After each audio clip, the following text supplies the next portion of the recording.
This is an Innostor Plus Corner Organiser. This one's in a 900mm left-handed cabinet.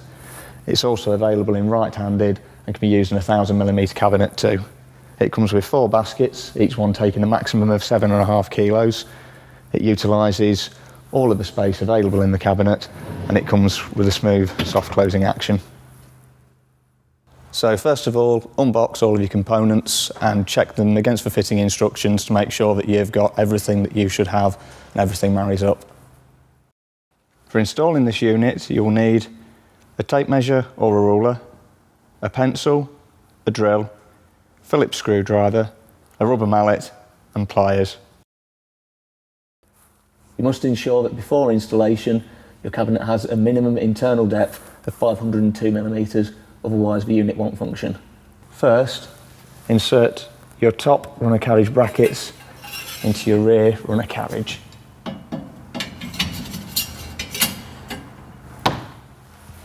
You need to measure 235mm from the side of the cabinet and run this line to the back of the cabinet. Put your rear runner carriage inside the cabinet and you use the line that you've just marked up and line up your central hole on that line, and from here you can drill in place.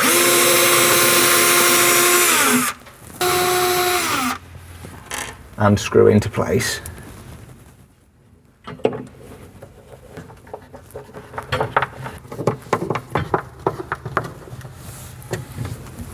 Adjust the height of the rear carriage arms to the very top of the cabinet and lock in place using a grub screw.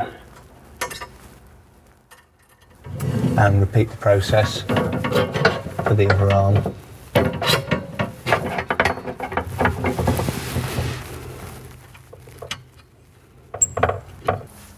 You can now drill and screw this into place.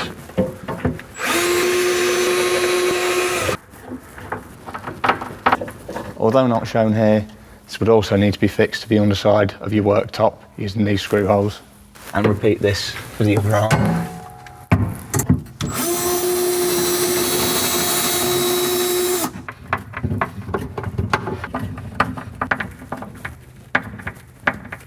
So the next stage is to take your side runner carriage and your upper and lower door arms. It's best to do the lower arm first, as this needs knocking into place with a mallet. So for this, if you turn the unit upside down, it's best to place it on something so that this bush isn't touching the floor. And if you take your lower door arm, that needs to insert into here and knock down so that the screw hole is level.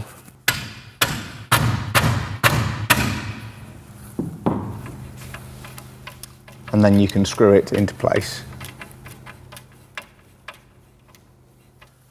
And you can then install the upper door arm, which involves turning the unit back over.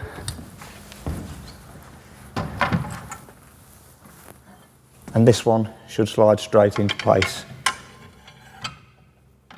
If it doesn't, you may need to loosen these lug screws on the back so that it slides down. The next stage is to mount this carriage to the side of the cabinet. It just sits inside.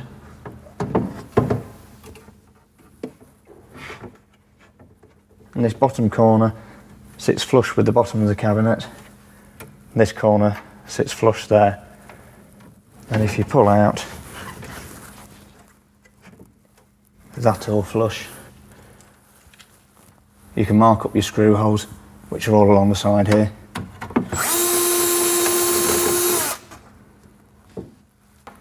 And then screw this in place, as this will support the side carriage as you put the rest in.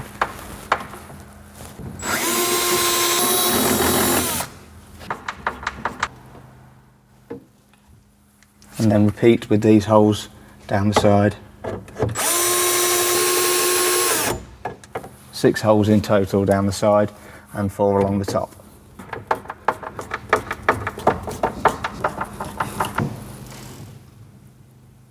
So you next take your template, which is in 2 pieces, perforated.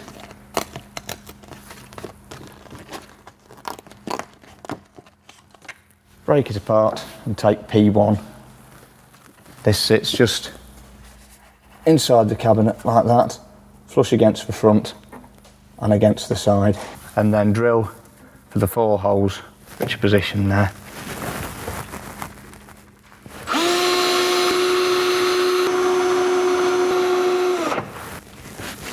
So you can then take your template away and you can mount your swivel plate. It's essential at this stage that this channel slides over the wheel there as you put it in, otherwise you won't be able to do that at a later stage. Then you line up the swivel plate base with the holes that you've drilled and screw it into place.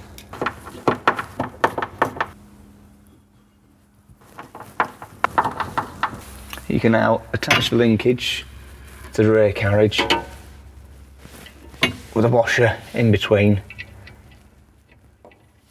and a nut underneath. You may find that you need a set of pliers to grip these with as you tighten the screw. It's best to start with the 5th hole from the right, as that usually seems to be the best position for it, but other holes are available if you need to adjust it in one direction or the other. So next, take the second part of your template, which is labelled as P2, and line that up left-hand corner of the door, and just pilot hole. Make sure it's on the centre point of those, otherwise you won't have any adjustment later on. And then repeat the process for the opposite end of the door.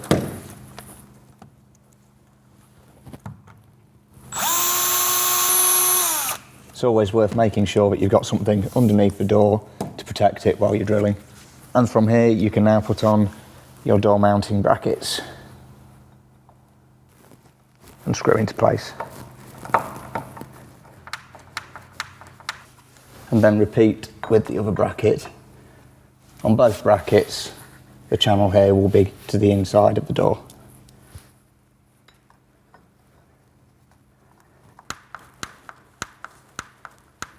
So you can then take your door and mount it on the door arms, pop it on the bottom one, then you have to lift the other arm up to the correct height.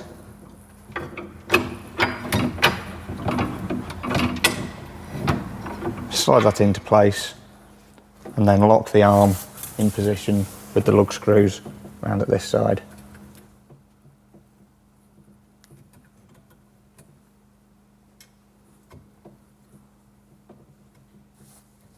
That's now locked in position with the door arm at the correct height. So next you position your grub screws in the holes on the top bracket and then lock in position with the washer and screw, and the same at the end here. And then repeat this for the bottom bracket.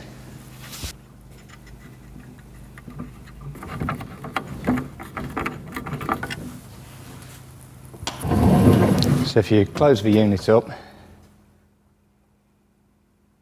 see that the door doesn't quite line up, it's at this stage you can make adjustments to the door. You can adjust side to side by loosening these locking screws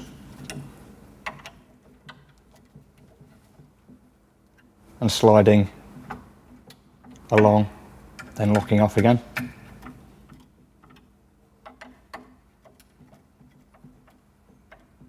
You can adjust the depth that the door sits away from the cabinet by again loosening off the locking screws and altering the grub screws.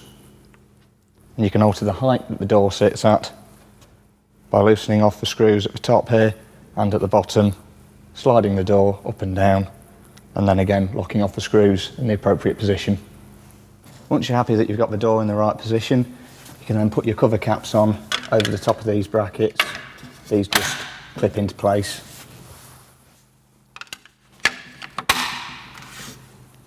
You can then install the door stop. There's no set position for this, the idea being that you want the unit to be able to open to its maximum while restricting it hitting any cabinets or handles around it. So position the stop where you're happy with it. Drill it into position. And you can then screw your stop into place. And make sure that the cabinet is free of debris at this stage.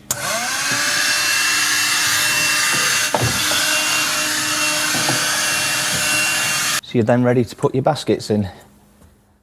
The larger ones go on the rear carriage. The top one can be put in at 2 different heights, either on this hook or the one above it. And the 2 smaller baskets go on the side carriage. Again, with the top one, and in 2 different heights it can be fitted at. So this is the finished product. It will give you many years of service as long as you take care of it. Don't use any oil or lubricants, and don't use any harsh abrasives when cleaning it. Thank you for watching.